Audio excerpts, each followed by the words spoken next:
আচ্ছা, মানুষ এমন কেন বলো তো?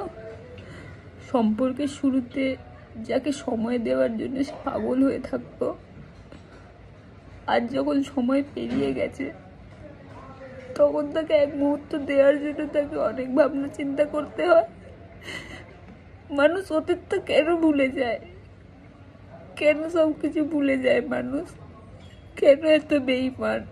কেন ভালোবাসার কথা বলার সময় তখন তার কিছু মনে থাকে না যে সে তাকে কি কি প্রমিস করেছিল, কি কথা দিয়েছিল?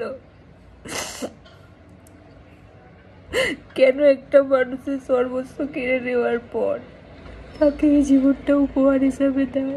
হ্যাঁ, আজকের দিনে দাঁড়িয়ে এটা তো বুঝতে পেরেছি, মানুষ নিজের স্বার্থের জন্য সব করতে পারে, সব সব করতে পারে। অ্যাকচুয়ালি এরা ভালোবাসা কি সেটাই জানে না, ভালোবাসাকে চ্যালেঞ্জ হিসাবে নেয়, সম্পর্কটাকে চ্যালেঞ্জ হিসাবে নেয়, তাই তারা ভালোবাসার মর্ম বোঝে না। তবে যেদিন তারাও কাউকে ভালোবাসবে সত্যি করে, হারানোর যন্ত্রণাটা, সব কিছু হারানোর যন্ত্রণাটা, সেদিন তারা বুঝতে পারবে।